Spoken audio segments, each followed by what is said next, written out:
Another day outside the Supreme Court and another demonstration. People keep on coming, largely to express their anger at the overturning of 50 years of legal precedent of women's right to choose whether to have an abortion or not with the ending of Roe versus Wade.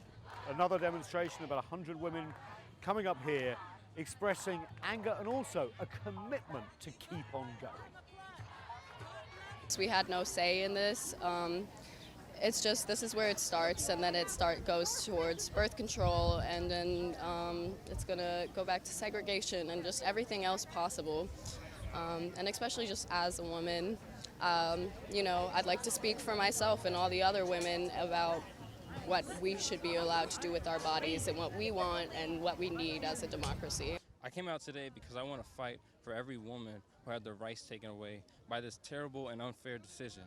You know, I have sisters, I have a mother, I have nieces, I have best friends that are females, and what's happening is wrong. We can't allow this to happen. They're taking away our rights.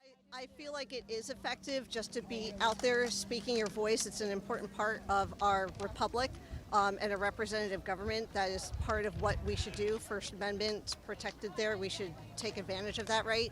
But I also think it can't stop there. We have to write letters. We have to talk to our representatives. We have to make sure that our voices are heard. And it's just part of the civic process. They are in a very high power position, and they like to talk about democracy and how our country isn't like, you know, Soviet countries or communistic countries or third world countries. But honestly, it feels like our amendments, the Constitution, it just feels like everything is a veil that only applies when it's convenient.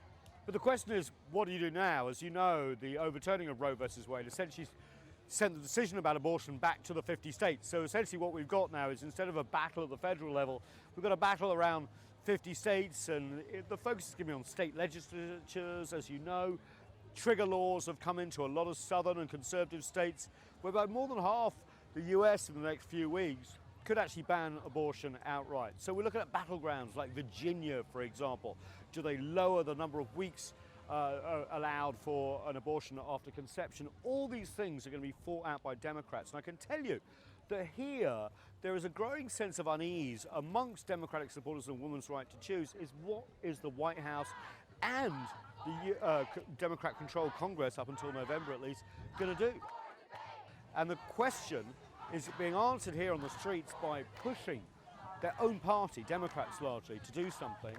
But also the White House is saying, look, if you really want to change things, come out and vote in November for the midterms, make sure we have an increased majority in Congress, and try to mobilize their base. It's a really important discussion right now within the Democratic circles, because they know if Republicans take control of the Congress and the White House, there may even be a national push to ban abortion with all 50 states.